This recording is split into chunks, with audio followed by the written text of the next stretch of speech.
Oi, oi família! Começando mais um episódio de Minha Mãe é uma Viagem. Meu nome é Laera Beatriz. Meu nome é Laura Bernardes. E hoje estamos com uma pessoa muito especial para nós. Vai ser entre irmãos hoje. Hoje vai ser um papo muito louco. E é o meu padrinho, o tio Alexandre Bernardes, nosso convidado. O Já fazer um mestre. brinde aqui. O mestre da inovação aqui. Da Se vocês tecnologia. acham que eu sou a mãe que viaja, porque vocês não conhecem meu irmão. Que viaja junto. Porque a gente viaja junto, né? É O papo é esse. O papo é a gente viajar, trazer ideias, inovação. Então, quando a gente se junta, é essa viagem, assim. E quando eu vim pra cá, assim, eu fiquei pensando, assim, desde criança, meu irmão sempre foi o cara da estratégia. Eu sou a pessoa de fazer arte, entendeu? Ele mandava o comando e eu era a artista de fazer. Então, assim, é bem interessante, porque geralmente a gente busca, assim, aquilo que a gente trabalha, né? Na nossa infância, o que eu quero ser quando crescer, não sei o quê. E geralmente as pessoas falam, eu queria fazer uma coisa quando era criança, mas daí quando chegou adulto não deu certo. Eu falei, cara, o meu irmão, ele sempre foi o cara da estratégia. Ele sempre foi o cara da liderança. Ele sempre foi o cara que criou coisas, assim, tipo assim, de comércio, de vender, de criar. Então, é muito legal a gente trazer até essa inovação e eu quero saber de você aí, né? O que levou você a escolher esse caminho também, porque eu acho muito interessante, né? Porque eu não lembro, assim, como que do nada, vou fazer faculdade e vou trabalhar com isso, TI, tecnologia, computador, né? Da onde que saiu, se alguém te inspirou. Mas essa linha de estratégia, de pessoas, é uma coisa que já sempre fluiu, naturalmente. Já foi... Alexandre já nasceu assim. Boa para começar uma terapia, assim. Cara, pior que eu faço, né, terapia há bastante tempo e tem várias perguntas que eu não sei necessariamente a resposta correta, sabe, e, Maria? Porque assim, não teve uma decisão, acho que é um conjunto. E eu acho que no nosso contexto, eu acabei tomando um papel de liderança porque talvez a gente precisava. E não era necessariamente porque aquilo era forte ou foi estimulado, acho que era por uma necessidade mais daquele contexto. Tinha aquela né? parada assim, tenho a liberdade de ir, Tem que fazer, porque a gente, ao mesmo tempo que não tinha muito limite, quer dizer, não tinha quem dava limite para nós, né? Que a gente Nós vivia que tinha as regras dos muito outros. sozinhos, né? Então acabava puxando, enfim, mas tu tem uma memória muito melhor do que eu para isso. Assim. Todos os meus... a gente morava no Floresta aqui, a gente nasceu em Joinville, né? Então, hoje ainda já tá vivendo em outros lugares, né? De Jaraguá, o Ali tá em Florianópolis. Mas eu lembro que no Floresta mesmo, os nossos amigos em si, ao nosso redor, ele fazia, tipo, as brincadeiras, ele coordenava toda a estratégia. Ele organizava as rampas para andar de bicicleta, as artes, as brigas, lutinha, que nós brincava de jaspel, essas coisas tudo, assim. Era uma coisa muito, muito louca. Ele sempre foi o estrategista nessa área. O arquiteto, porque até isso a gente fazia, aquelas cabaninhas. Fazia tudo. Fazia as coisas assim, e ele sempre liderava. Então, tipo, é bem legal essa parte de nasceram as ideias. Porque, assim, se a gente linkar no hoje, né? O porquê que a gente é assim, é porque a gente tinha que criar o brinquedo para brincar. Então, a gente ficava, às vezes, o dia inteiro para fazer uma pipa, para um dia dar o vento, para um dia a gente brincar. E hoje a gente tem esse acesso na mão, né? Hoje, se tu quer comprar uma pipa, vai ali comprar a pipa, tá pronto. Então, eu acho que a nossa geração veio uma geração, assim, de você tem que criar o seu carrinho, você tem que pegar a tampa de margarina para fazer barulho na bicicleta. Pegar a fruta para brincar. Pô, é verdade, tinha esse negócio da tampa da margarina, né, na bicicleta. Para fazer barulho, andava de moto. Eu Fazer falo que barulho até na hoje o bicicleta pessoal faz isso. Eu troco o cano de escape para fazer barulho. Pagam por isso ainda. Eles pagam por isso. Exatamente. Eles só querem reviver a infância. Aí o brinquedinho cresce. É só isso, sabe? É verdade. Mas como foi a pergunta da Oriane, né? Tipo, como na época, assim, que ele não tinha acesso à tecnologia. Eu lembro que quando ele começou a buscar essa parte de... daí ele já na faculdade, quando ele já estava mais velho, né? Porque aí tem uma trajetória toda do Ali, né? Que daí ele foi pro seminário. Essa semana, sei lá, esses dias atrás, eu até falei pra minha terapeuta, sabe aquele videozinho do Joseph Klimber? Já viu que ele pega o braço, perde o outro? Olha, minha história dá pra contar do modelo alegre, assim, cheio, ou dá pra gente contar uma historinha meio Joseph Klimber. Caiu um braço, foi carregando, foi arrastando, foi porque, quebrando. assim, realmente, eu fui pro seminário, enfim, por N fatores, assim, né? Saímos de casa. Mas eu acho que a influência da família, né? Saímos a família de casa. vai. Cara, né? Sei lá, não foi uma coisa que você queria, uma coisa que a avó disse. De apoio, eu quero um padre na família, vamos. Não, mas Maria, é que a avó era bem... eu confesso que eu tenho dúvida se isso é uma narrativa que eu tenho hoje para como eu faço a leitura do que eu vivi naquele tempo, ou se foi realmente isso que aconteceu. Mas para mim está muito claro que em determinado momento eu tive que fazer uma escolha. Eu tinha muito certo, ali pelos meus 11, 10 anos, né? Até impressionante olhar com uma idade. Meu filho está com 10 anos, eu acho que ele não teria espero, que ele não teria uma atitude dessa, que é sair de casa. Sim. E naquele momento estava certo para mim que eu queria mudar o mundo, eu queria fazer algo de grande impacto, eu queria, sei lá, sempre nessas minhas viagens. Sério? Começou aí com 10, 11 anos? Foi bem essa vontade? E aí eu encontrei, né, depois que eu saí de casa, enfim, eu encontrei na religião um caminho para eu poder impactar. Porque naquela época eu tinha uma visão assim, ou eu faço isso juntando um capital, né, dinheiro, e com esse capital me mobilizo e faço algo para impactar as pessoas, ou eu vou para a religião, e aí naquele momento na minha no meu contexto social, a religião, né, o seminário de Corupá aqui, ele foi uma grande opção para mim, uma excelente opção.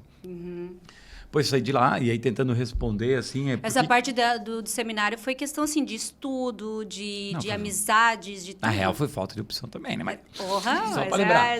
Não, é que assim... bom também. Não, é que é tudo muito complexo, né? Se a gente for, né? Mas assim, olha, eu quero sair de casa, não tenho para onde vou pro seminário. Tem gente que escolheu eu saí de casa com 10 anos, para ser bem específico, né? Isso aí, aprofundamento. Saí de casa, fui morar com a minha tia. Fiquei uns 2 anos morando com ela, meio que de babá da família, né? Do Jean e da Giane, cuidava deles. Então, assim, uma criança de 10 anos cuidando de uma criança de 4 e outra de 2 anos. E em algum momento eu quis fazer alguma mudança na minha vida, enfim. E aí o seminário apareceu. Tinha aqueles... Você ficou o quê? Uns 2 anos lá? 2 para 3 anos no seminário. Foi maravilhoso. Moldou muito quem eu sou hoje, assim. Depois eu saí de lá, porque entendi que não era um caminho tão simples e tão fácil a ser seguido, seminário, enfim. É que lá você aprendeu essa parte da filosofia, de valores, de princípio, essa parte da humanidade. Espiritualmente, cara, tem vários contextos que me ajudam nisso.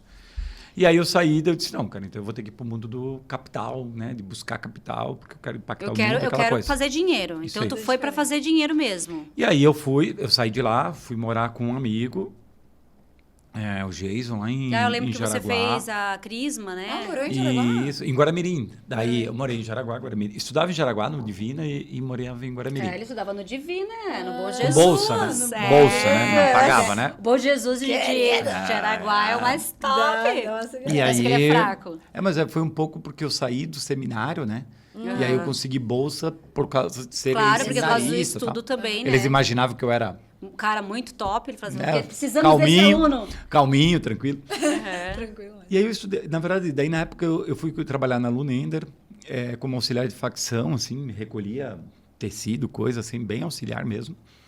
E aí, na época, eu comecei a ter experiência com computadores que faziam a parte de corte automatizado. Então, antigamente era com aquelas máquinas e depois tinha uma Vectra, que era uma máquina que tu digitava um código, tem um computador, e aí ali tu inseria os códigos e ela automatizava. Então ali começou talvez o meu contato com o computador.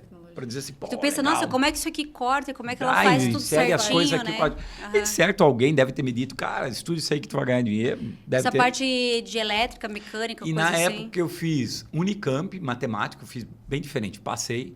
Eu fiz jornalismo na UFSC e fiz computação na UDESC.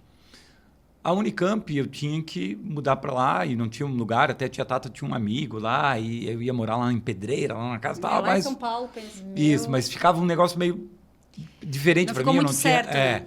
Aí tinha a UFSC, mas também não tinha onde ficar. Enfim, era integral, né, ambos, tanto a Unicamp quanto a UFSC era um período integral, então eu teria que arrumar algum jeito de me sustentar. E a UDESC era o único curso noturno. Então eu podia trabalhar me sustentar e estudar. Então, essa foi a minha escolha. Então, tipo assim, as ciências da computação foi assim, é isso. Foi um pouco da necessidade. E a parte... Com a inspiração de, um dia a computação vai me dar alguma coisa. E com oportunidade. A tecnologia e inovação superou. E na época, realmente, era assim, era bem concorrido. Eu acho que era 25 para 1, assim, né? Hoje em dia, nem sei se é tão concorrido. Mas para passar no teste é bem punk, né? É bem difícil. Mas, enfim, foi massa. Daí teve uma fase que você trabalhou lá na lavação para pagar o cursinho. Isso, foi antes. Tem que o Joseph Klimmer, cara, perdeu um braço, perdeu o outro e lá foi. Foi meio manquena. Quando chegou na faculdade, pensou, agora tá tudo certo. Agora eu lembro daquela frase que você disse assim, difícil para entrar, mais difícil para ficar e mais difícil para sair. Porque era por causa de 1/10 e a matemática, a física, a química era uma coisa muito... Cálculo? Meu Deus, isso aí não é para pessoa passava a noite estudando, era um negócio bem punk. Eu falo pra a Lariane falou assim, mas por que o tio queria fazer tecnologia? Isso é coisa de nerd, né? Isso é coisa de eu não sou nerd. Tipo assim, super nerd, super nerd. Daí eu falei, não sei. Eu lembro que daí, tipo, ele conseguiu comprar o computador, mas realmente, se a gente pensar, não existia nem... A internet era discada e era só depois da meia-noite. E a gente nem tinha telefone, porque como que a gente ia acessar a internet? Eu também não sei, assim... As programações eram diferentes, era ainda... Sabe que teve uma coisa, Windows 2015? Tem uma coisa que eu 2010. Geralmente me resgato a esse ponto, assim, para ver que às vezes uma fala, né, pode mudar muito a vida de uma pessoa. Eu lembro, a gente era pequeno, a gente tinha uma brincadeira de a gente sentar em cima do muro e ver os carros passando. Sim, e a gente brincava, o primeiro é teu, a cor é teu e tal. Sim, ficava ali. Eu zoava, olha, isso era uma Brasília. Ih, Fusquinha. E aí uma vez dessas passou um carro com jet ski. Eu acho que era um Tempra, tá? Mas eu confesso que eu não lembro exatamente. Mas tinha um jet ski. E aí eu não sabia o que era um jet ski, né? E eu perguntei, o que é um jet ski? Tinha, sei lá, 8 anos. E aí o meu irmão, Davi, respondeu assim... ele disse, é uma moto que anda sobre a água. Eu falei, massa, né, cara? Massa, cara, uma moto, uma lambreta. Eu falei, eu quero uma dessa dele. Ele disse, estuda 20 anos que tu vai ter uma. E na minha cabeça, naquele momento, eu ia ganhar como se fosse um prêmio. Tipo por assim, ter estudado 20 anos e ganhar um prêmio, um jet ski. E, cara, aquilo, de alguma forma, me estimulou a estudar. Porque um dia... Mas não, até hoje não comprei jet ski, não tem muito interesse. Estudando. Já faz 20 anos estamos estudando, mas não veio o prêmio Mas agora teu cunhado, viu? Tem até carteira pra isso aí. Agora a bicha já tem piloto, é só comprar o barco agora. Mas é bem interessante, porque essas frases, assim, tem coisas que nos incentivam e tem coisas que nos... travam, né? Nos trava, que seriam as crenças, né? Eu lembro da mãe falar, né? Tipo, estuda, minha filha, estuda. Eu lembro que, tipo assim, criança faz mãe. Eu lembro que uma vez eu fingi que tava com dor de cabeça, porque eu sabia que a mãe ia vir pra casa, daí eu queria ficar com a mãe. Tentei fazer umas manhãzinhas. Isso era raro acontecer, mas tentei fazer. Eu lembro até hoje, tipo, eu cheguei e falei, mãe, dela disse, tu não foi pra aula? Porque era bem assim, a gente tinha a mãe chegava, nós já saía, um chegava, outro já saía. Então a gente quase nem se via. Tinha pouco quase. Convívio, a mãe trabalhava teoricamente 2 empregos, porque ela trabalhava no primeiro turno, chegava em casa, ela ia costurar, às vezes costurava fora. E aí, aquele dia, eu inventei, tipo, vou ficar em casa pra esperar a mãe, né? E daí não fui pra escola. Não lembro se o Ali tinha ido já. Daí eu menti pra ela, né? Falei, não, dor de cabeça. Daí ela... a mãe só olhou, já viu que eu não tinha nada, né? Daqui eu vou dar um remédio, um chá. E aí ela brigou muito comigo. Nem estuda que tem que ir pra escola até com dor de cabeça, porque isso aí não é desculpa pra ir pra escola, não sei o quê. E aí eu fiquei pensando, né? Tipo, pra mim, eu queria ficar só em casa, eu queria ficar com a mãe, com mas... ela, né? E hoje eu entendo que a maior dor dela era não poder ter estudado. É ela não ter essa permissão para estudar, porque ela falou que eu queria estudar, a mãe não deixava. A avó dizia, né? A avó até hoje, ela fala que mulher, para que estudar? Para que mulher estudar, né? É uma perca de tempo. Então, o pai dela também falou isso para ela, assim vai, né? Então, ela, como ela era mais velha, que tinha que cuidar das crianças, para ela era um absurdo a gente não estudar, assim. Pelo menos acabar a 8ª série, né? Ela nem sabia nem ler e escrever, né? Então... Tipo, meu pai até a 4ª ainda lia um pouquinho, né? Daí, esses dias, eu falei assim, o que a sua mãe nunca soube? Cara, altos bilhetinhos que eu assinava no lugar da minha mãe. Tipo assim, viagem, pra não sei o que. Ela assinava. A minha mãe fazia assim, tipo, o R dela era Maria Nilda, assim, meio com um R, assim. E te olhava, mãe, assina aqui. E ela não sabia o que estava lá escrevendo também, e assim vai, né? Então, coisas assim que a gente vai aprendendo. Então, tem coisas que para mim impactou, tipo, no sentido, pô, não foi justo ela não poder ter vivido aquilo que ela queria viver.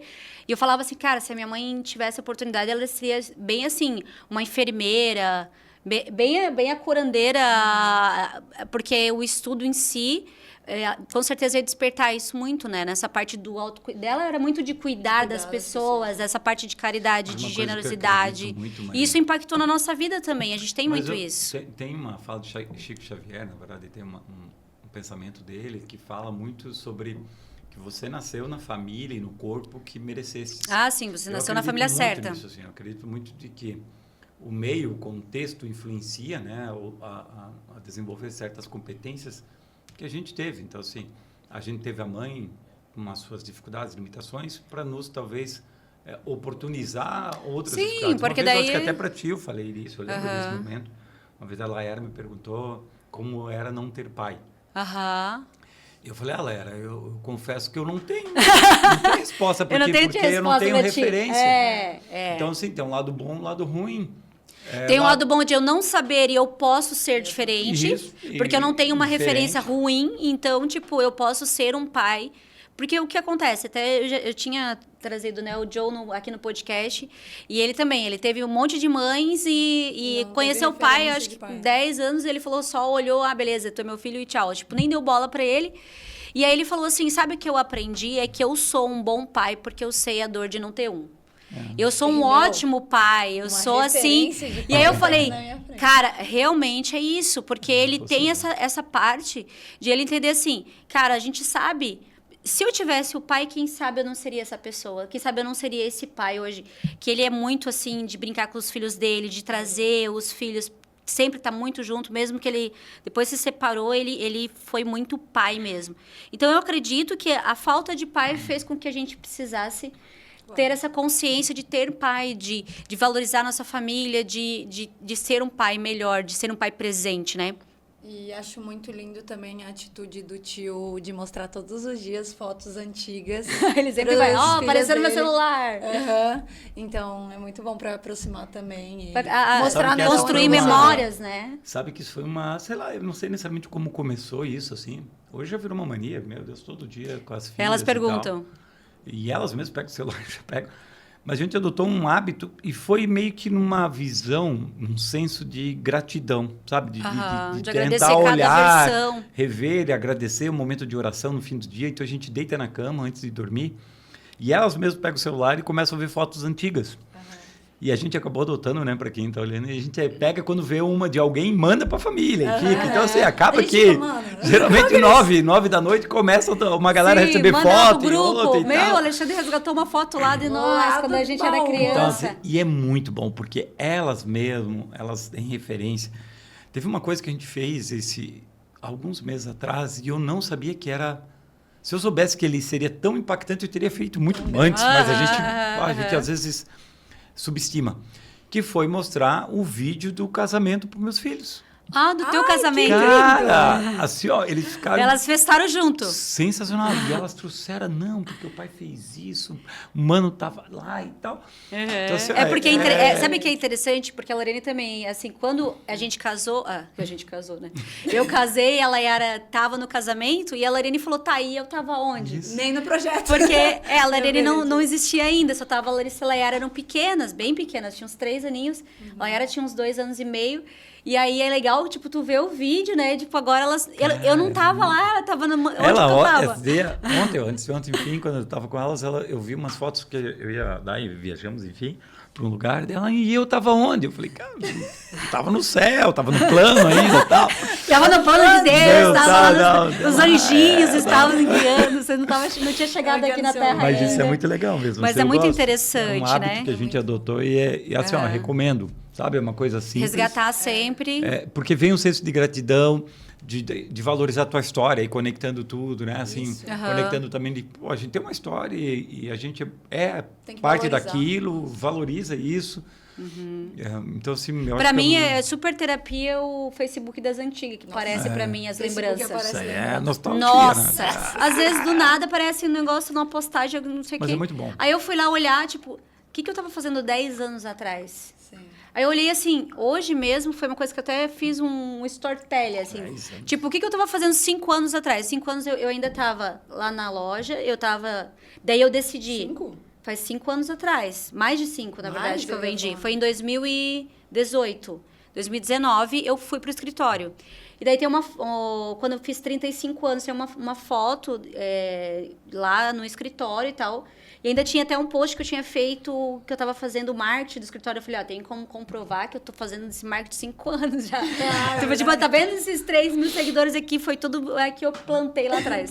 Então, eu fazia os posts e antigamente eu fazia assim, cara, eu tinha que pesquisar todo o conteúdo. Não é só fazer o post, lembro. Porque da hora do direito você... Nossa, hoje... Graças a Deus, site GPT, a gente marca ali e vem ali já toda uma teoria. Mas antes tinha que ter tudo embasado ali, era bem complicado. E o que eu me cobrava naquela época é escrever corretamente, onde bota a vírgula, os porquê, o porém, né? E aí eu comecei a estudar de verdade. Comecei a buscar esse autoconhecimento, comecei a ler. O primeiro livro que eu li foi Ansiedade, do Augusto Cury. Tem até um livro que você indicou uma vez, que era do Augusto Cury também, sobre mentalidade, sobre como enriquecer. Bem no começo, assim. E aí, ali, eu comecei, porque assim, eu mal conseguia ler uma página, 2. Eu tinha que ler 2, 3 vezes, eu não conseguia me concentrar e tal. E aí, depois, eu comecei a realmente colocar isso como regra e fui colocando. E, cara, quando eu consegui ler o meu primeiro livro, assim, foi best-seller. E aí, a partir dali, eu comecei... Porque eu percebi, quanto mais eu lia, mais eu escrevia, mais eu conseguia escrever melhor, mais eu entendia, mais eu ampliava o meu dicionário, né? De palavras. Então, assim, quando eu me posicionei assim, não, agora eu vou trabalhar no escritório, eu comecei a me cobrar muito da forma como eu ia me vestir, como eu ia me falar, como as pessoas me viam. Elas me viam muito jovem, muito menina. E daí eu falo assim, eu fiz loucura, gente. Eu fiz, tipo, plástica, eu fiz silicone, eu fiz um monte de coisa pra ser uma pessoa, tipo, sabe aquela coisa assim? Uma advogada top, advogada gata, né? Respeitar, falar, advogata, não sei o quê. Advogata. Eu botava hashtag advogata, assim. Na época, eu brincava muito isso, assim, e eu tenho uma tendência a influenciar as pessoas. Até hoje, as meninas que foram daquela época falavam, nossa, eu lembro. Então, assim, meio que frustrei muita gente a partir do momento que eu decidi não fazer mais, né? Porque lá mesmo, lá no escritório, eles criaram uma expectativa e tal. E aí, eu cheguei lá, eu sendo a empresária, aí eu falei, não, vou ser só estagiária, né? Trabalhar meio período. Daqui a pouco eu já estava o dia inteiro, eu já estava fazendo toda a estratégia, todo o financeiro, gestão, estava fazendo marketing. E aí eu comecei a fazer mais coisas do que eu gostaria, o que eu tinha me comprometido a fazer, que eu pensei, não, vou fazer só a faculdade, o estágio. E aí eu abracei o mundo, por quê? Porque eu já vim de um perfil que eu fazia lá na loja, né? De, gestão, pessoas, e aí eu só incrementei. Mas aí chegou ali, eu falei, opa, e aqui tem limitações, né? Tem o sócio, tem que pedir permissão para tudo, e daí aquilo ali, aqui eu não vou conseguir, aqui não vou ser a pessoa que eu era antes, eu vou ter que me adaptar e realocar. E aí, tipo assim, é como você diz assim, sabe, a gente tem que agradecer até as tretas das antigas, porque se não tivesse acontecido isso, eu não teria buscado autoconhecimento, eu não teria feito mentorias, estratégias, livros, coisas que eu queria realmente... tanto estética, tanto academia, malhar. Eu falava, nossa, isso aqui tu tem que fazer exercício para você conseguir, né, estudar. Eu falei assim, nossa, peguei pavor de ficar atrás do computador, de tanto que eu me cobrava pra, assim, sabe que uma palavra que vinha assim na minha cabeça, tipo, eu tenho que dar certo. Agora tu veio, agora tu tem que dar certo, agora é isso aqui, tu vai ter que fazer. E aquilo começou a pesar, né? Então, nesse caminho que eu tive, tipo, influência de família, tipo, fui para a área da moda porque a mãe era costureira, a gente tem um perfil aí de de conhecer tecido. A mãe, o shopping dela era ir nas lojas de tecido, levar nós na que tem. Naquela loja? Aqui tem. Não, mas que tinha tem tudo. outra, a Casa Sofia, Casa né? Sofia, Aqui tem, era mais próximo, nem existe mais, né? Tem, ainda tem lá na Floresta que tem a Casa Sofia ainda. Então, ela vinha muito nesse negócio de tecido.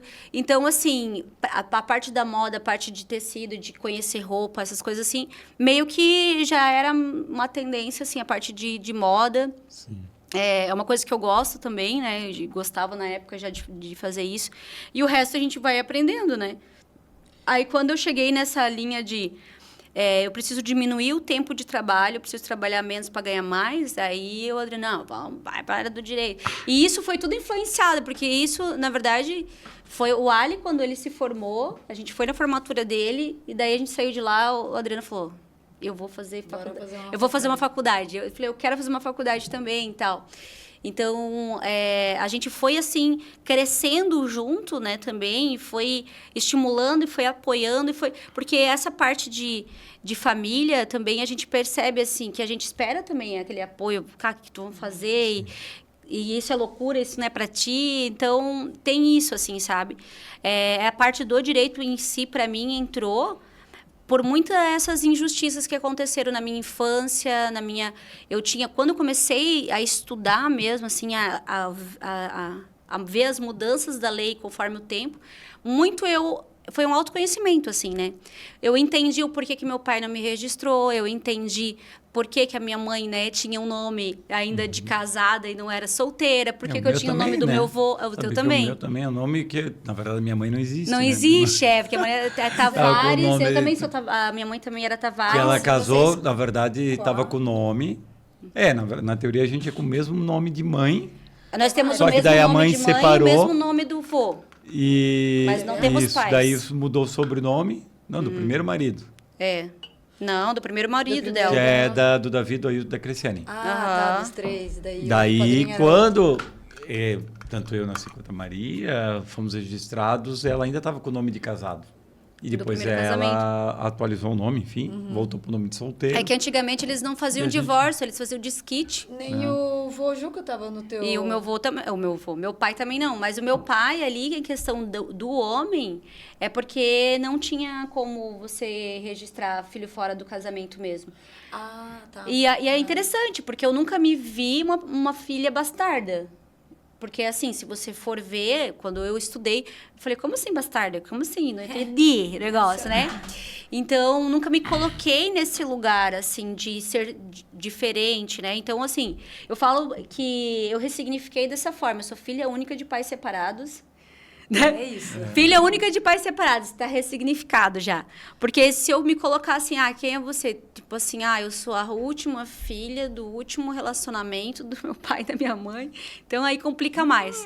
Porque na verdade eu sou filha única do meu pai e da minha mãe, né? Tanto quanto o Ali também, né? É filho único do pai e da mãe dele. Então a gente é único, fazer o quê? Nascemos assim, únicos, perfeitos, né? Estrela cadente. Então a gente veio nessa egrégora, assim. Então eu e o Ali somos... na verdade, eu tenho 8 irmãos, são 4 de cada lado, assim. Mas eu e a Ali, a gente ficou mais próximo, a gente viveu as tretas das antigas, os tombos, os rolês. Teve coisa pra caralho. Então, a gente se acobertava, a gente chorava junto, a gente caía, ele se ralava. Muito baile gaúcho, muito. Pô, mas isso aí já era época. Isso já era mais... Não, isso é muito mais... Mais passado daí. Cara, muita história de quando era pequeno, lembro, do próprio acidente que a Maria teve na infância, assim, a gente fazia Eu tinha uns 5 anos, mais ou menos. E ser culpada da rampinha, né? Deus. Mas o Ali não tava, ele tava na escola, eu tava sozinha.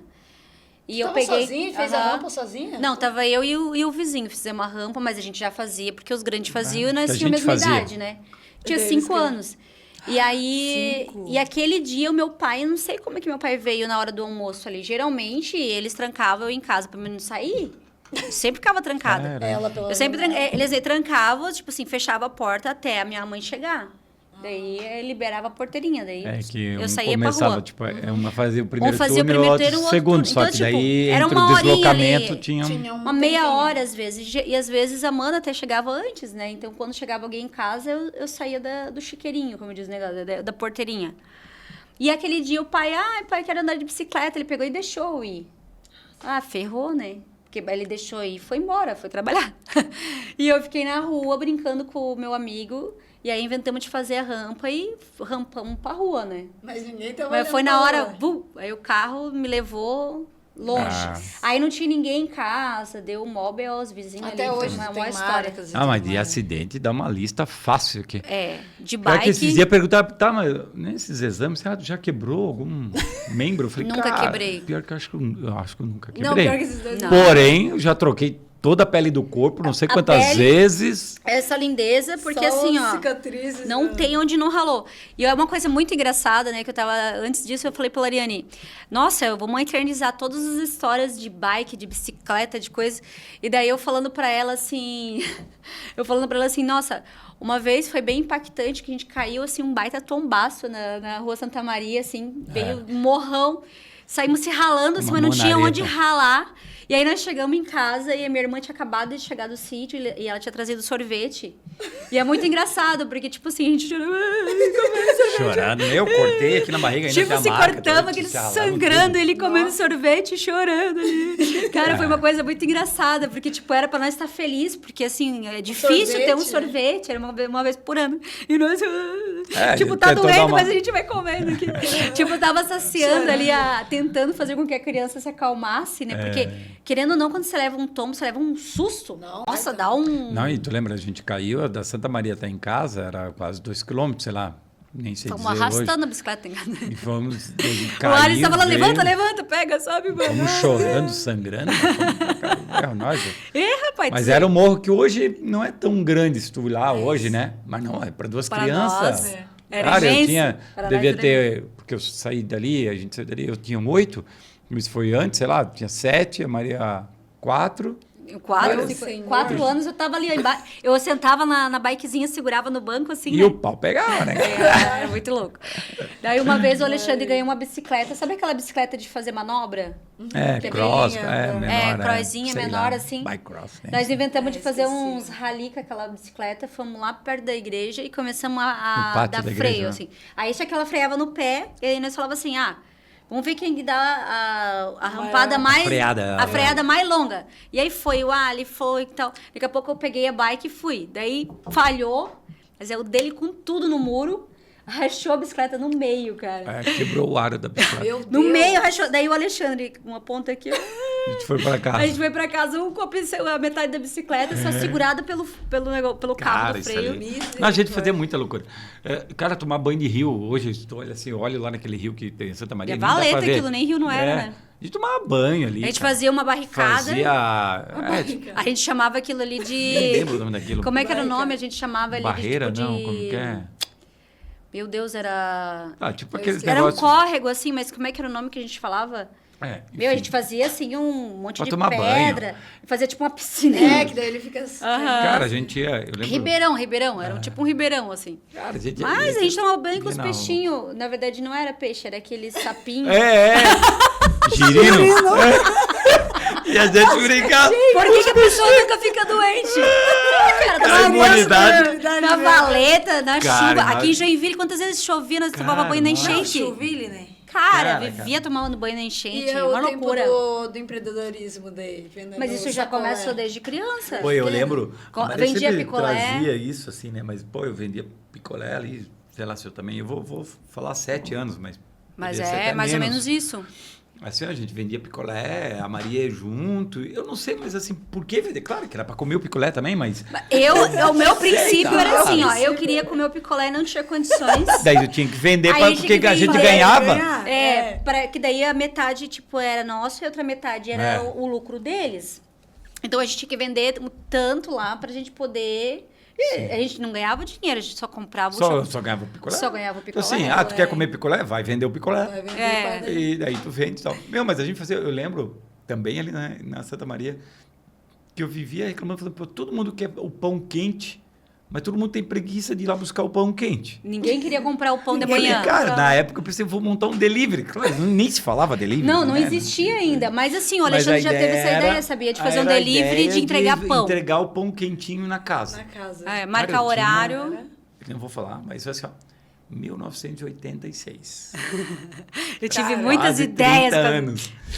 E a ideia era mais pela comodidade, né? De fácil. Conforto, né? Não, mas o pãozinho francês, e eu pensava também, pô, mas... Se o pessoal entrega leite, por que não entrega pão? E eu pensava, tá, mas o cara da padaria também, quando o pão fica velho, também fica ruim, e ele não sabe se vai ter demanda suficiente para vender. Então, pô, se ele pudesse organizar e sair os pão quentinhos, conforme o horário das pessoas, quem vai vender, seria maravilhoso. Tem a entrega. Enfim, não, mas foi bem engraçado. Mas nunca deu certo esse projeto. Não, mas eu lembro, sabe por quê? Você lembra que tu começou a falar? Eu falei, nossa, realmente nós precisava desse aí de entregar o pão. Daí nós começamos a falar, tá, mas quem é que vai fazer o pão? Tipo, vai ter que levantar 5 da manhã para fazer o pão para entregar às 7. Aí a gente começou a pensar, pô, a ideia foi boa, mas aí a gente vai ter que ter a máquina do pão. Tem um monte de coisa. Mas assim, ó, coisas que a gente percebe que impactou e que transformou, e a gente é uma pessoa, assim, que tem muitas ideias, né? Eu falo, assim, que novas perspectivas. Eu tenho isso aqui, mas como é que eu vou fazer? Então, a gente tem essa visão, eu acredito que foi isso, de sempre ter... Caiu, levantou, opa, quebrou, como é que nós vamos consertar? Eu acho que foi criando aí essa... Tem muito com isso, eu acho que sim. Às vezes me perguntam assim, pô, mas por que essa leitura, esse formato? A forma como a gente pensa. Tem até uma palavra que explica hoje sobre isso, que é nexialista, né? Que é a pessoa com a capacidade de ter uma visão generalista, mas ao mesmo tempo especialista sobre determinadas coisas, né? Que faz as conexões, né? Eu me vejo muito com esse papel, assim, que eu consigo...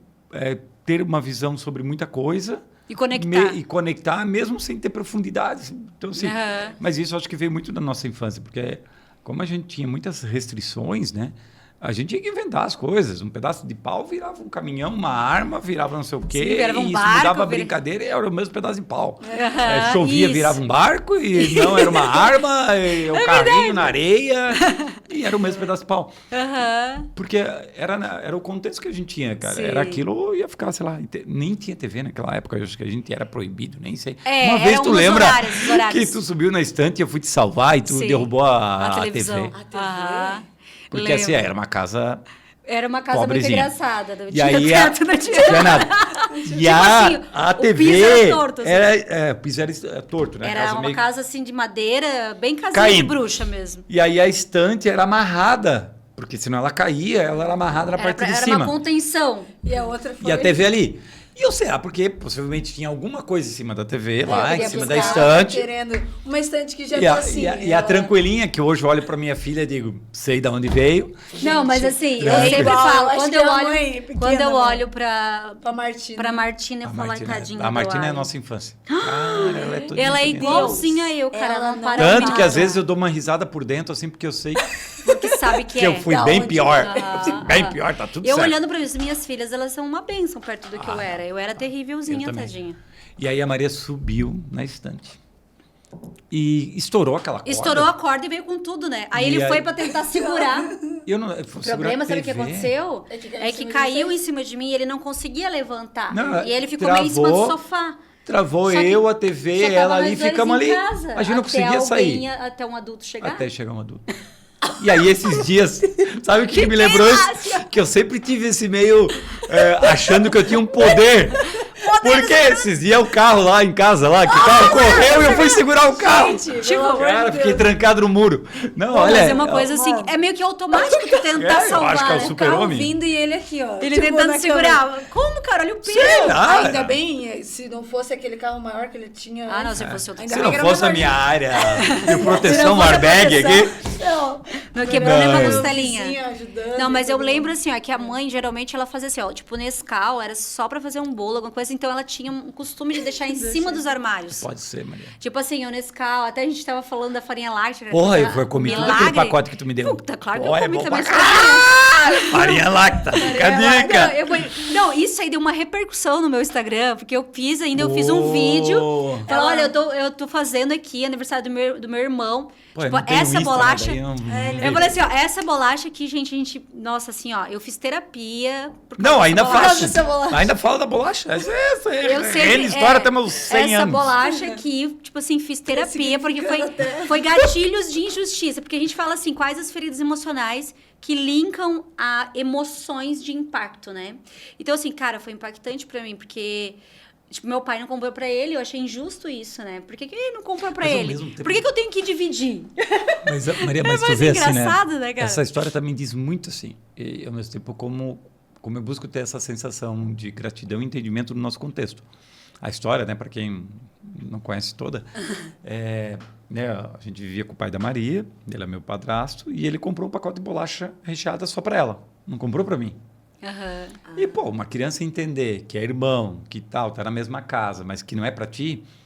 Mas eu te digo que eu não sei necessariamente se é isso, né? Mas tu ressignificou já. É a narrativa que eu uso. É que, sim, aquilo me estimulou a sempre buscar atenção para ver se eu ganhava o meu pacote, a minha parte da bolacha. Ah, porque você não foi o bonzinho, ou porque você não foi uma eu pessoa... precisava chamar atenção. Então, assim, essa minha... ansiedade, essa minha vontade de querer empreender, de fazer as coisas, nasceu por causa da bolacha, de alguma forma foi para querer chamar a atenção para eu ganhar a minha parte da bolacha, para ser compensado, ser reconhecido. Só que isso é tão forte hoje que, cara, mas será? Não é a bolacha. Eu não sei se é ou não. Não, mas olha que interessante, porque eu já fiz terapias de tudo, né? Então, eu tava fazendo, acho que barra de axis, né? Que aconteceu isso aí. E daí, ela fazendo aqui as energias e tal. Na hora, eu lembrei da bolacha recheada, né? Na hora. E eu falei, cara, eu lembrei do meu irmão, e eu lembrei que eu ganhei. E aí, assim, ó, eu não queria dividir com ele. Eu falava, não vou dividir com você. E daí, eu comia, eu falei assim, se eu comesse, não quisesse mais, eu dava pra ele. Mais ou menos assim. E eu fui, não é que assim, ó, ali a gente vê o egoísmo da criança, ali, porque assim, ó, na infância, você aprende tudo, todas as conexões, não é só coisa boa, coisa ruim também, dessas coisas assim, de não querer dividir, ou tipo, ser injusta, ou tipo assim, chega na escola, quero comer sozinha, coisas assim, eu nem quero dividir lanche na escola, aqueles que têm mais, aqueles que têm menos. Não, a avó faz isso ainda hoje, né? Não, os irmãos mais velhos, tipo, 92 anos faz isso. Pra comer sozinha. Então, tipo, essa é a criança que não quer dividir, que não quer perder, que quer comer tudo sozinha, né? Tipo, a minha mãe dizia, olha que gula, né? O pecado. Começou aí os pecados capitais. Pô, aí, mas né? agora eu vou voltar à farinha láctea, porque eu não lembrava que a farinha láctea, ela... Não, primeiro, que era tão bom, isso é fato, farinha láctea é muito bom. Muito bom. Mas que ela, tipo... Ela é estufa. Estufa, né? Leite, eu botava um pouquinho... Cara, ela vira uma massa de concretaço, negócio. Aquilo, pô, entra ela no estômago, pum! Cara, tá repleto. Sim, que quando você coloca... E eu ainda colocava chocolate assim, cara. Ele tem um gosto de bis. Uma delícia. Eu acho, um bis branco, assim. Nossa, é muito cara, bom. É muito bom. A farinha láctea é bom. Mas eu comi tudo já, o pacote, acabou. Acabou. Não, é bem engraçado, né? Porque eu falei assim, eu fui comprando pro meu irmão, eu fui comprando pra mim, né? Porque, comprou pra ti também? Sacanagem! Da criança. E o doutor deixou? Escondido. Da criança, Escondido. Mas olha que, daí eu falei assim, porque a bolacha passatempo era uma bolacha muito cara. Ó, gente, hoje em dia é R$3, né? Não, passatempo. Mas R$3. A passatempo, hoje tá R$3. Mas na nossa época, era como se fosse muito caro. Cara, é como, sei lá, se fosse, não sei, qualquer bolacha cara hoje. Sim, uma bolacha. Sei lá, era tanto dinheiro que eu nem consigo imaginar. Uma coisa assim. Não sei se mas nós criança, era pobre, velho. Sabe aquela música do pobre de Marré, Messi lá, aquela pobre, coisa assim? Nós era, velho. Não, nós catava... Nós era. Catava chiclete no chão! Ela falando... o chiclete eu guardava na geladeira. O padrinho, tu pegava do chão. Pegava do chão, eu ainda escondia e guardava. Era. Porque o chiclete tinha que durar um mês, gente. O chiclete ficava ali, não podia perder o gosto. Jogava ainda no açúcar... Pra pegar o açúcar de novo. Nossa. Então, assim, essas coisas muito doidas, assim, tem coisas que... Aí, e agora eu lembrei também que a mãe comprava leite condensado para fazer bolo, alguma coisa. E a gente achava que furava a latinha, chupava ela. Tudinho, só o furinho, uma faquinha. E deixava lá. E botava um negócio e devolvia. E a gente achava que a mãe não ia sentir o peso do que era mais leve, claro. E nós comia pra caralho. Não, que na verdade não, ela leite não vai condensado. Saber. Nunca vai saber. Né? É vitamina, velho. Na lata, velho. Na lata. O bagulho é... Não, pensa, essa porque criança vocês sabem, tipo, que a Coca-Cola no vidro é diferente, o chocolate no vidro é... Claro. O leite condensado na lata. É isso que eu tô diferente. É diferente do que aquele papel, é verdade mesmo. Não, essas coisas ainda mais assim... com aquele... Gostinho de não posso, né? Sim, mas é o que acontece? Como era furinha, a gente colocava ela de novo, ela nem vai saber quem mas a gente é. fazia altos, comia porque não era porque... Não, colher, cara. Nós nem tomava leite, era com colher puro. Puro no negócio. Não. É que tudo que era proibido... Era bom também, né? Então, era escondido. Eu lembro que desse armário, tem um armário da cozinha, eu caí várias vezes. Pô, agora lembrei de outra coisa. Uma vez caiu o armário inteirinho, quebrou tudo, as coisas dele. Meu Deus. Quase botei fogo em casa, lembra? Mas aquela época... Eu botei fogo, né? Mas não pegou na casa, mas botei. A casa de madeira. Cara, a casa de madeira, só que o banheiro era de cimento. E na época tinha mania, sei lá, de queimar o papel do banheiro. Porque eu acho que o lixo passava muito pouco, se reutilizava, orgânico. Não tinha, assim, não era muito lixeiro, né, público, assim, lixo público. E aí a gente queimava. Aí uma vez, estava na minha vez de queimar o papel, Alexandre, tirava o papel, vai lá queimar o tira lixo. a tampa, levava o lixo lá fora, virava, botava um fósforo, queimava ele. Até era legal para ver o fogo e tal. Mas eu tava a pé da vida, sei lá por quê. Alguma coisa aconteceu. Eu disse, cara, pisei na tampa, abria, botei ali dentro. E tampou. Queimou lá, eu também fui. Cara, de repente aquele cheiro de queimado de plástico e pá. Derretendo aquele tudo. lixeiro, acho que durou mais uns 5 anos com furo derretido em cima. Tanto que daí ninguém mais abria a tampa, soltava por ali, tá ligado? Enfiava ali por cima. E ele tinha um pretinho do queimado e depois de um certo tempo ninguém sabia se era do queimado ou era das outras coisas que já tinha acumulado ali, tá ligado? Cara, é inacreditável hoje. Eu falo assim, hoje a gente tá assim, em outro nível de patamar de situações, né? Porque antigamente, tipo assim, era patente, era banheiro separado. Cara, marshmallow. A gente via marshmallow... Na televisão, né? Marshmallow. Aonde a gente ia comer marshmallow? Nem tinha no mercado pra vender. Era só na televisão que Aí a gente pegava pão francês velho, botava um fogo, enfiava lenha, um pauzinho e queimava assim. Com marshmallow, acampamento americano. Nossa. Mas era muito inteligente. Ó, a nostalgia aqui. Muito nostalgia. Não, era muitas ideias assim que a gente trazia para o nosso contexto, né? Fazia com aquilo que a gente tinha, nas condições que a gente tinha. Era muito louco. Mas falando nessa parada assim de bloqueios e falando do que liga, tem coisas que a gente realmente se tornou criativos, inovadores, né? Mas tem um que eu falo nas terapias que a gente trata, né? Nessa parte, uma da bolacha que para mim gerou uma injustiça, né? Porque não foi justo que ele não tivesse comprado para todo mundo. Mas tem um que a gente um dia inventou de lavar a bicicleta. Daí nós cobrava, tipo, 40 centavos para lavar a bicicleta. E daí a gente ficou enchendo o saco. O Davi, naquela época, meu irmão mais velho, tinha uma bicicleta, assim, tipo, daquelas de corrida, não sei o quê. E ele era todo metido com essas coisas. Lá, ia trabalhar de bicicleta, ele tinha uma bicicleta bem boa. Aí eu olhava, vamos lavar a tua bicicleta, tu paga pra nós aí uns 30 centavos, 40 centavos, tipo, pra gente comprar chicletes, né? Tipo, Babalu, e olha lá ainda, que Babalu era caríssimo. Outro exemplo do empreendedor, né? Que a gente queria lavar o negócio, ganhar dinheiro pra poder ganhar o dinheiro pra comprar, E aí, eu e o Alexandre super empolgado lá, e cantando, lavando a bicicleta, até enxugamos tudo. Daí depois nós fomos cobrar, o Davi falou, não, eu não vou pagar pra vocês. Daí ele falou, não fizeram mais que obrigação. E aí ele realmente não pagou, cara. Aquilo ali me gerou uma injustiça tão grande, que depois... Eu falei, cara, que cara mais idiota. Tipo assim, já começou a gente não receber. Por quê? Porque eu não tenho... meio que assim, você não tem mais que a obrigação de fazer e você não merece receber. E aí ali criou um gatilho de falta de merecimento daquilo que eu estava entregando.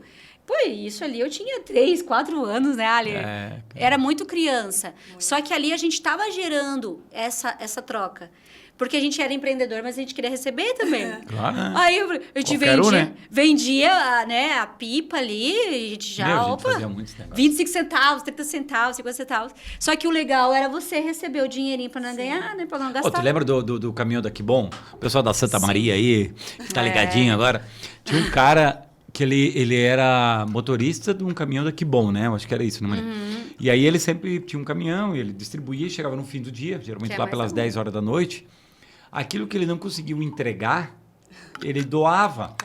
Porque senão passava, né? da Ia validade. derreter e tal. Que bom, né? Isso, não, era isso. Que sorvete, que na época era mais picolé, eu acho que não tinha tanto sorvete. A maioria era picolé. E aí ele tinha um combinado que a gurizada ia lá, principalmente no verão, limpar o caminhão, tipo, lavar, tirar as coisas de dentro, e ele dava picolé. Cara, pensa aquele arrastando a 25 de março, assim.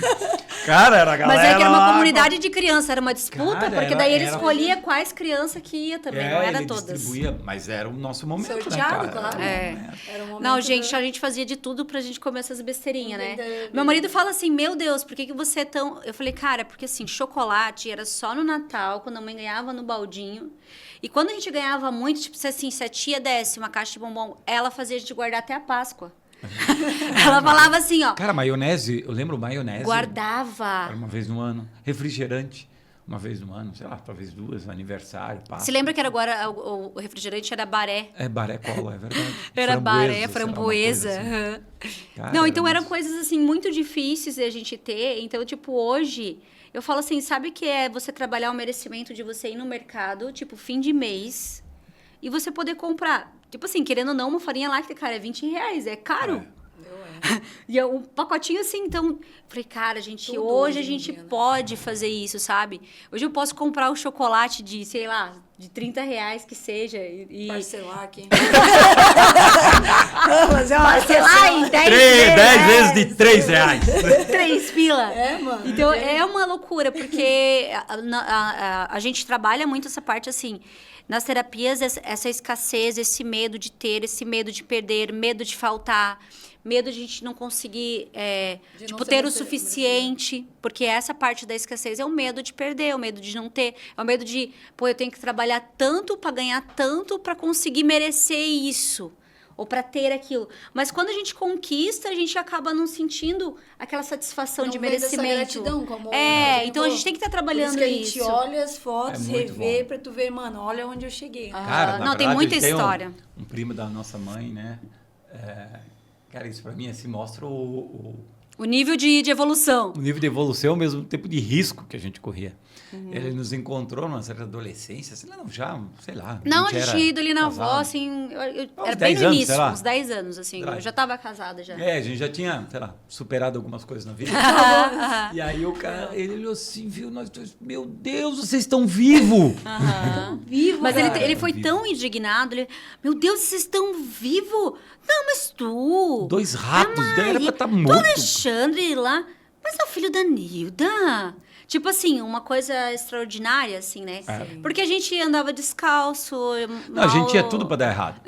Não, tudo. Eu falo assim, que a gente ia, na verdade, assim, eu falei que a gente ia escrever um livro, Os Improváveis. É verdade. Porque o que a gente tinha, a gente ganhava, sempre ganhava roupa, ganhava tênis, a gente dava graças a Deus quando servia. Era uma coisa assim, nossa, muito legal. Esse tênis serviu. Eu não me lembro de ter passado fome, né? Eu não posso dizer fome... que isso, assim, não. Então, assim, o pai da Maria, por mais que não me deu bolacha, mas não foi chocolatinho? Não deixava faltar comida, assim, isso eu não posso reclamar. Eu acho que teve uma tinha, às vezes, um franguinho no final de semana. Não, era sardinha, belos não. Vizinhos, sardinha e arroz por muito tempo. Assim. Ou arroz e ali na peixe, peixaria né? Barra Velha. Da Barra, Da Barra. Uhum. Cara, enfim, então assim... A gente não passou fome. Só que, cara, era uma restrição, esse perrengue. Eu lembro que a mãe também trazia muito isso coisa. No sítio, né? Porque a mãe trazia galinha do sítio. Eu não sei como a mãe fazia render os quinhãozinhos, porque ela falava que era só um quinhãozinho de carne, né? Era só pra quinhão, só pra sentir o gosto, era um molho. Daí, eu falo assim, ó, que hoje a gente tem essa abundância, assim, sabe? Aquela coisa de... Você lembra que quando a gente fez um churrasco lá e começamos a comer carne, e a mãe, eu não ensinei vocês a comer carne. Não sei como vocês comem tanta carne, eu não ensinei vocês a comer.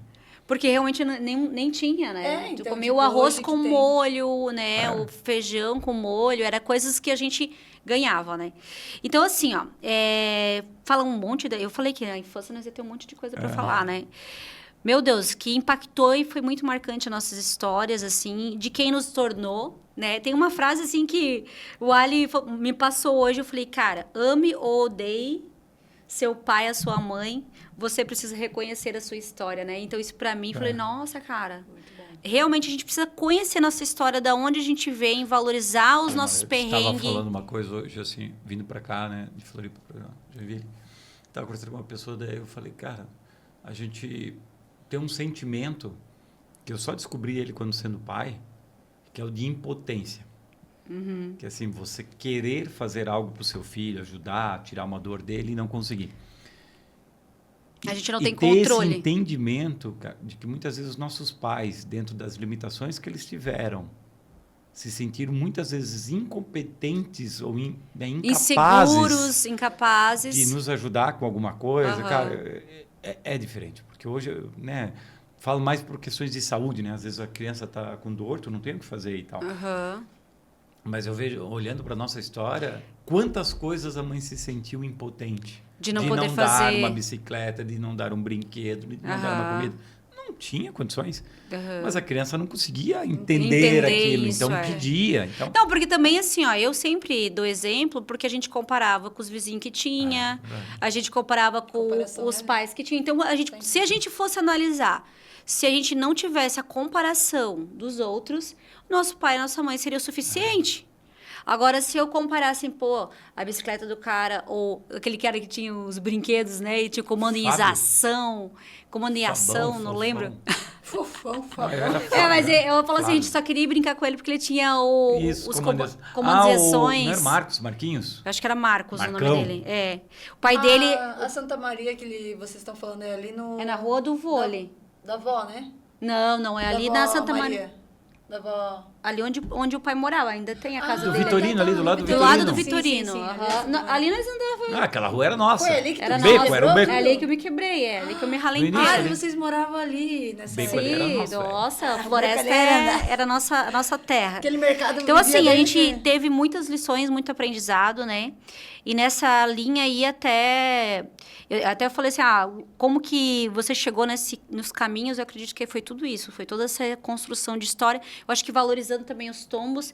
Esses dias eu fiquei meio refletindo o que seria fracasso, o que seria... E eu cheguei numa linha de raciocínio que o fracasso é nunca nem ter tentado. Porque o não tentar, para mim, assim, sempre fomos um sucesso. Porque a gente sempre tentou, errou, caiu, ralou, levantou, faz outra coisa.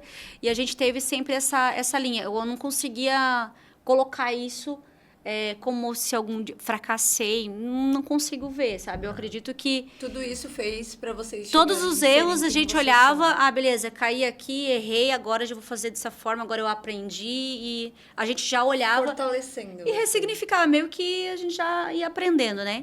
Mas nessa tua linha de tecnologia, e alguém te influenciou? Alguém, tipo assim... Inspiração, que é uma coisa que tu tava depois já... Porque daí tu foi no caminho, foi pra TOTS, foi pra... Cara, na verdade, assim... Anos, foi 20 anos aí trabalhando. São 20 anos, eu ia perguntar isso agora. Isso, inovação e estratégia, cara. 24, né? Ele começou assim no TI, tecnologia, 2000, né? Desmontando computador e criando software. É muito assim, né? Quando eu entrei, enfim, entrei, né? Eu falei aqui do curso já de computação por da DataSul, da TOTS. E aí eu fui entrar numa consultoria na Multibras para fazer apontamento de horas, era um estagiário. Depois fui para a DataSul. Na DataSul aprendi um monte, assim, mudei de empresa, mas fiquei 12 anos no grupo, assim, em várias empresas. Mas foram umas 4 empresas. Depois eu fui migrando, assim, né? Eu comecei com uma parte de suporte, depois fui para banco de dados, depois fui para implantação, fui para gestão de projetos. Depois, como projetos, depois eu virei cuidar da área de TI da empresa. E eu sempre fui mudando a minha carreira, assim, sabe? Eu não tenho uma especialidade. Tu estava na tecnologia. Então a tecnologia tem essa... ele tem fazer muita coisa. Muita coisa. É muito amplo. Amplo, né? É mais que medicina, até diria, assim. Porque medicina, tu tem várias especialidades. Cara, mas... Tecnologia tem demais, demais, assim. Porque tem a parte da estrutura, tem a parte de implantação, tem a parte de gestão... E aí depois isso me levou para a inovação. Eu fiz essa mudança assim da área de tecnologia para inovação na minha carreira e eu super gosto assim. E depois de inovação para negócio. E agora mais recentemente... Tu fez pós-graduação para negócios? Tenho 2 pós e tenho mestrado. Em educação, né? Umas coisas meio... Sim, eu vi que tu foi para educação, para saúde e para comunicação. Porque daí você, né, que você teve experiência na parte da educação, era na Unisociesc, né? Isso, que daí depois virou grupo Depois você Anima. trabalhou na Unimed. Na Unimed. Depois você trabalhou na NSC. Teve isso. Eu me imagino a NSC ali, comunicação. Nossa. Eu tive a oportunidade de conhecer aqui em Joinville, até o Rafael Custódio. E daí eu falei, meu irmão trabalha lá em Floripa, lá na NSC, lá dele. O Alexandre Bernardes e tal. Daí eu falei, ele é daqui do Joinville. Daí, nossa, eu pensei que ele era paulista, eu pensei que ele era de... É que ele é um gringo, né? Eu falei, cara, viajado. E aí eu falei, pois é. Daí ele, nossa, o Alexandre é o cara, né, da inovação, da tecnologia. Ele implanta muitas ideias, né? Então, nessas empresas aqui, tu chegou para implantar essa parte mais tecnológica, trazer, ampliar esse leque da comunicação. Tem uma palavra, Maria, que diz muito sobre mim, mas todo esse contexto, né, que na época da DataSul, lá pelos anos 2000, eles tinham tipo, fim de ano, fazia aquela festa, e eles davam geralmente um broche para uma certa identidade da pessoa, né? Era tipo um feedback de alguma forma. E eu, por vários anos, recebi um broche que chamava agitador. Ah, você é o agitador, você é o cara que agita. Agitador. Eu sou provocativo, por isso que eu olho para minha filha e digo assim, cara, velho, tá tudo certo. Não tem como. Eu sou provocativo, eu sou estimulo, instigo, quero fazer diferente. Então, e eu sempre me preocupei muito com desenvolvimento. Então, em todos os lugares, assim, eu sempre tento entender do negócio, o que é importante para aquele negócio. Gosto muito de aprender, assim, de como funcionam as coisas e tal, e de dar minha contribuição. E muitas vezes... Né, de não forma aceito, incisiva, aceito, assim, não é aceito. Aceito, não é aceito. Eu acho interessante, porque eu também tenho essas coisas às vezes, né? Porque assim, é o nível TDAH, milhões de ideias. E aí, quando a gente começa a colocar assim, tipo, tu tem um foco, nossa, isso aqui é claro para mim. Só que daí tu começa a perder aquela clareza, aquilo já não vai fazendo mais sentido. Tá tudo certo já. Quando já você tá começa feito. a executar, na prática não é bem aquilo, e aí eu já perco o nível ali. Eu falei, não, realmente, eu tentei isso aqui, não deu certo, porque eu não consegui engajar, ou as pessoas não entenderam o que eu queria fazer, na minha cabeça era de uma forma, chegou lá na hora, não deu certo. Só que hoje eu super me entendo, assim, né? Pra mim... Descobrir que eu tenho TDAH foi mais ou menos assim. Entendi agora porque eu sou assim, porque eu penso assim. Tipo assim, ele foi a resposta de muitas coisas e comportamento do meu eu criança. Tipo, eu era realmente a criança que não parava um minuto. Depois, eu comecei a não ser a criança que se movimenta muito, mas na mente... é um robozinho. Eu também, minha cabeça é muito. É muito... Aí, olha, se você tiver no nível de ansiedade... 100%, assim, sempre estou preocupado. A ansiedade, sou bem ansioso. Assim, sempre estou pensando em alguma coisa, estou com plano A, B, C, D, E, F, assim, o alfabeto todo, já penso nessas possibilidades. Mas essa parte do digital, ali faz uns 2 anos agora que eu entrei nessa parte, assim, de começar a ir para a internet, fazer vídeos e tal, e comecei a me mostrar na internet, teoricamente, né? E aí o mundo digital, ele é muito mais estressante. Ele amplia mais a tua dor. Ele potencializa. Porque assim, tudo, né? Na verdade, a tua dor, tua competência. Porque assim, do nada tu tá fazendo aqui, vamos considerar, começou um tipo de perfil, agora é carrossel, mas daí agora tem isso aqui, daí tu pode fazer no site de EPT. Aí agora tem a imagem digital, e daí tipo, cara, é muita inovação que tu nem bem aprendeu a fazer com um aplicativo ou com... E já surge outro, né? Mas uma coisa que é tão básico, mas é importante porque isso acho que divide o entendimento. Assim. As inovações que existem, elas são para atender demandas e expectativas do consumidor, de consumo. A necessidade deles. Então, sim, se estão mudando o Instagram, formatos e tal...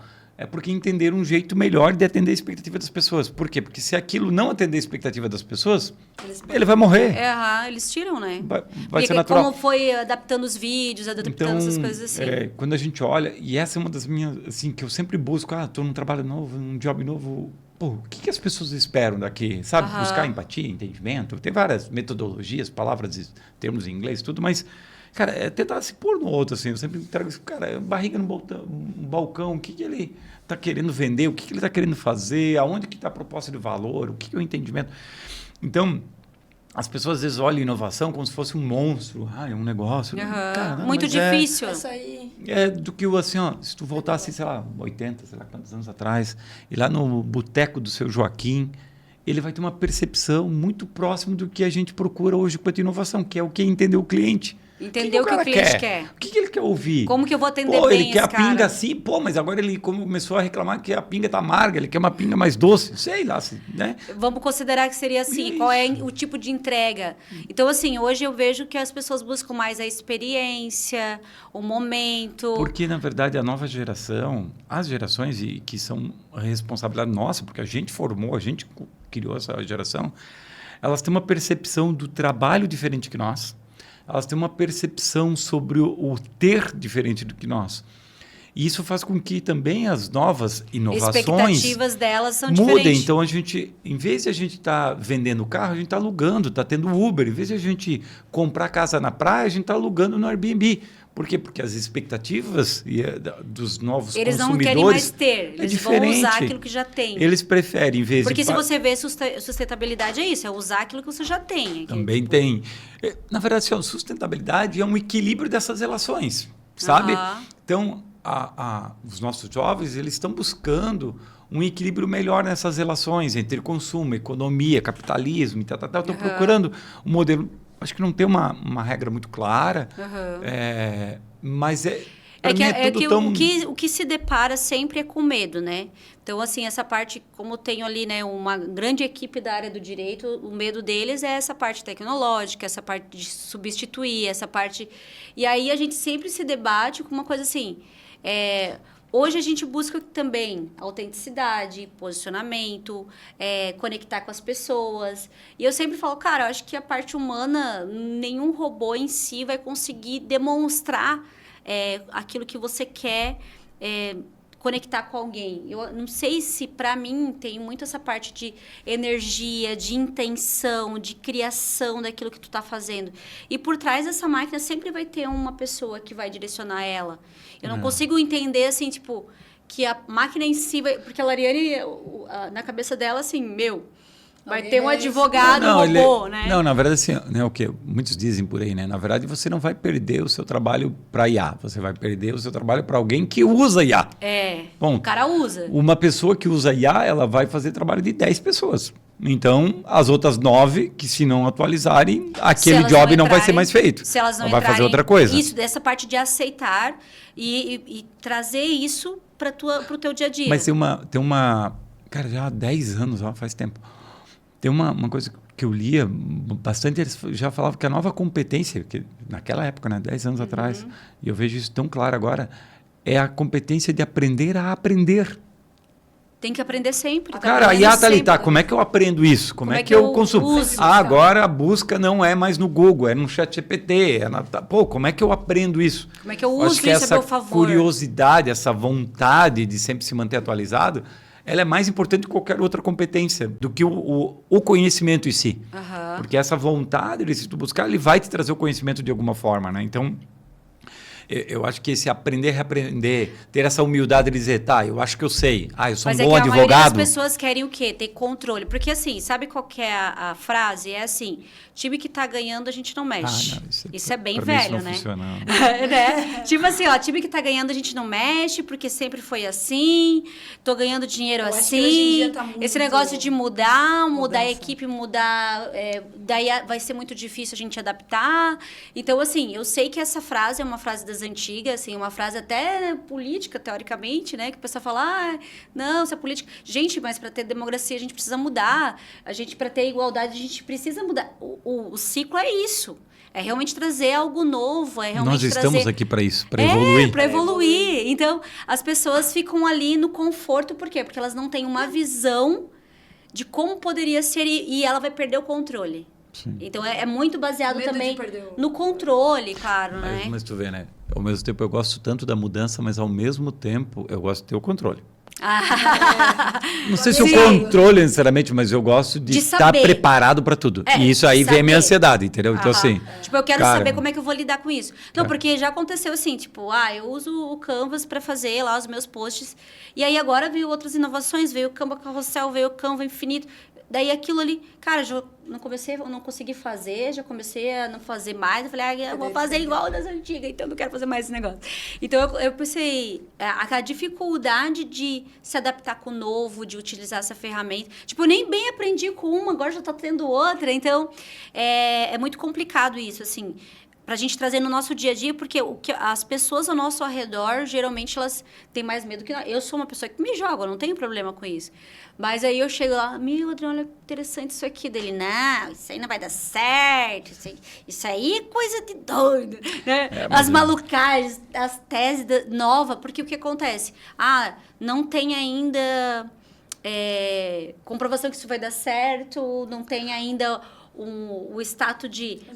Primeiro eu preciso provar para ver, até que todo mundo esteja fazendo, para daí eu vou no barco e vou junto. Então, assim, a parte da inovação é você realmente pegar aquilo que tá ali e adaptar no novo, adaptar na nova realidade, né? Sempre aprende. É bem complicado, tá. Então, vamos falar agora dos livros que impactaram muito sua vida aí, pra gente fechar e deixar aquela... deixar, assim, legal. Aquela frase de impacto, assim, né? Falar... Porque a parte profissional, eu ia falar, imagine, 20 anos aqui de estratégia, inovação, tecnologia... O cara é um mestre. Gente... Como que é? Cara, quando inventaram o computador, o cara estava mexendo, entendeu? Mas do quê? Do que tu fez ali? O mestrado de tecnologias educacionais. O cara é tecnólogo, não sei o que lá. Professor? Inovação, excelência, operação. Ultimamente eu não tenho tido tempo para isso, mas... mas na época tu deu aula, né? Aula. Era de introdução à administração em projetos e tal. Legal. A Lariane sempre fala que o tio Alexandre é um bom professor, ele explica bem. Talvez eu seria. Eu falo assim, talvez eu seria o professor de física, de química, né? Nossa, mas aí quando você vê em questão de valor, né? A gente pensa, putz, mas ele não recebe tanto para tanto trabalho. Às vezes a gente... Não, mas eu sinto que eu tenho vontade ainda, não desistir. Só é a questão de a gente conciliar tudo ainda. Eu acho que eu tenho que aprender bastante ainda para poder ensinar. Sério? Pô, mas tu tem 20 anos de fora a vida inteira. Com que tu vai aprender mais o quê? Eu ainda quero fazer meu doutorado. Agora, né? Desculpa aí, o cara quer fazer doutorado. Tipo assim, o mestrado não foi suficiente, gente. Eu acho sei que eu vou me ferrar, cara. Mas isso é uma competência nova. Sobre o livro, cara, o livro que mais impactou assim, a minha vida assim, como um todo, e até hoje, assim, é Como Fazer Amigos e Influenciar Pessoas, de Dale Carnegie. Eu conheci ele na minha adolescência, naquele período meio revolto da minha vida. E ele, me ajuda com empatia, com técnicas de negociação, de se importar pelo outro, escutativa, tudo isso que tem um monte de outros livros, mas ele é um livro de 1900 e bolinha, acho que próximo à Primeira Guerra. Eu já vi um curso de oratório, o cara falando sobre isso. Tem curso do Dale Carnegie, tem vários, a partir do livro, tem vários, é muito bom mesmo. Um livro recente, A Vida Boa. Cara, eu até comentei. Lembra que uma vez que a gente foi lá no canto da lagoa, lá na Costa da Lagoa, eu falei sobre isso, assim, da importância das relações, assim. Pô, lá ele tem um exercício que eu acho, assim, é de uma simplicidade e ao mesmo tempo de uma profundidade gigantesca. Que ele fala o seguinte, a vida é energia, então faz uma matriz, uma relação, XY, né? Onde você vai colocar a intensidade que você vê alguma pessoa. Então, assim, bota nessa linha, onde que você vê pouco, onde você vê muito essa pessoa. Frequência, né? Uma vez por mês, tal. Que tu está visualizando essa pessoa. Então, digamos que a minha irmã eu vejo duas vezes por mês ou uma vez por mês. Beleza. E aí tu vai na outra linha, na outra gráfica, tu vai dizer se essa pessoa te adiciona energia ou te tira energia. E aí você vai colocar. Oxe, que essa visão é simples para mostrar que as pessoas que te tiram energia, tu tem que diminuir a frequência que tu tem que estar com elas. Tipo assim, ir na casa de tal pessoa, tira uma energia. Daqui a um ano. Então reduz. Ambiência. Cara, beleza, porque daí tu calcula a ambiência. É como se você fosse fazer um mapa. Ele diz o ecossistema social, assim, porque tem essa mapa visão. Do ecossistema. Eu vi alguma coisa na internet, tipo um vídeo de colocar na estante cada amizade, assim. Mas eu acredito que é a estratégia ali de você entender. Tem uma outra também nesse livro que também me impactou, é um livro mais recente, né, que eu li, que ele é uma outra coisa simples também, assim, liste todas as situações que tu possa imaginar que piores podem acontecer na tua vida. Vou perder um filho, perder a esposa, perder o pai, a mãe. Quais os vou impactos? Perder o trabalho, O celular da Layara foi um caos. Ele fala o seguinte, bota essa lista e faz na coluna ali, coloque o nome das pessoas que você ligaria ao acontecer isso. Se acontecesse, qual é a primeira pessoa que você falaria? Quem é a pessoa que suporta? E aí ele falou, a proposta é que se você tiver alguma dessas linhas que não tiver um nome, você deveria procurar essa pessoa para suprir esse ponto. Porque a análise da vida, de uma vida boa, isso é o estudo, ela se dá pelas conexões de profundidade quando você mais precisa dessas conexões. Então, se você não tiver aquela pessoa para te dar o suporte quando você realmente está precisando, que é um desses casos... Não vale a pena a vida, né? A vida vai se tornar... Assim, a tua percepção da vida vai ser muito ruim. Tipo assim, minha vida não tá valendo muita coisa. Isso tem aí, poucas porque pessoas você não tem com quem contar. Com quem contar, porque tá faltando apoio. Nossa, isso faz muito sentido agora, olhando bem assim. Faz muito sentido, porque nessa última viagem, né, que a mãe viaja, né, que eu fui pro Peru, né? Então, assim, me conectei muito com mulheres e tal. E geralmente, o que acontece? Quando você vai trabalhar o seu feminino, a gente conecta o quê? Minha irmã, mãe, vó, tal, todo mundo ali. E aí, lá nesse movimento, tinha as vozinhas, voelas e tal. E veio uma percepção, assim, da minha avó já muito velhinha e tal. E eu gosto muito de conversar com a avó. Eu vou lá, ela puxa a conversa e fica, né? Então, eu falo e saio de lá, é minha terapia. E aí, tipo, veio uma percepção, assim, de que ela estava se entregando, que eu tinha que estar espiritualmente preparada, porque logo, né? E aí, veio uma sensação para mim... de apego, no sentido assim, não quero perder essa pessoa que eu possa conversar. Que eu possa ligar, que eu possa chegar assim, tipo, avó, como é que tá? Ou, tipo, no meu aniversário ela sempre liga. Ou, tipo assim, é uma conexão que eu venho pra Joinville e passo lá na avó. Então, não ter mais aquela pessoa. E aí, quando eu tive essa percepção, assim, que ela tava se entregando...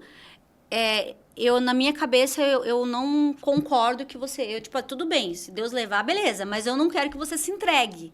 Entendeu? Eu não quero que você se entregue. Fica firme aí. Então... eu sempre falo... fica firme aí, vó. Fica firme aí. A avó é uma parada, né? Quem conhece ela, a gente fala assim, né?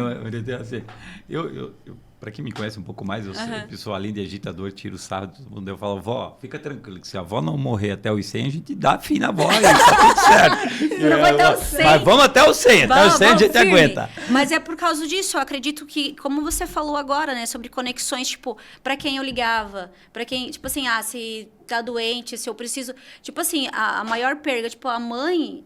beleza, ela não era uma mãe presente, depois de muito tempo na minha vida, me afastei, né? Mas, eu precisava... mãe, cara, reza aí, porque aqui o negócio tá difícil. Mãe, eu precisava fazer um chá, não sei do quê. Então, tipo, essa percepção de não tenho mais para quem pedir. Sim. E não posso ser eu com qualquer pessoa. As caixinhas que foram ficando vazias nessa tua lista. Porque né? As pessoas, assim, tipo, eu não posso ser eu... Porque as pessoas... Tipo, meu irmão me conhece desde o dia que eu nasci, então eu não preciso ficar me ponderando com ele, porque ele me conhece do jeito que eu sou. E também não vai deixar de ser irmão, né? Não vai deixar de ser irmão. Então, assim, tipo assim, meu pai, as pessoas que são importantes pra gente na nossa roda... Aí eu falei, nossa, daí... Foi diminuindo isso aqui, né? E aí a percepção de que, pra trás não tem mais nada, gente. Para de olhar pro passado, o negócio é pra frente. E aí você vê, tipo, as filhas indo, né? Que eu olho a Lariane já indo também. E aí eu falei, não vai dar pra contar pra frente. Vamos ter que começar a colocar pessoas aqui pra aumentar esse leque de conexões, assim. E é muito interessante, porque às vezes a gente não se permite também, né? Esse livro, assim, A Vida é Boa.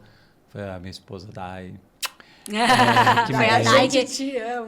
Foi a Dai que disse, vou dar essa... Foi muito legal, assim, porque ressignificou muita coisa.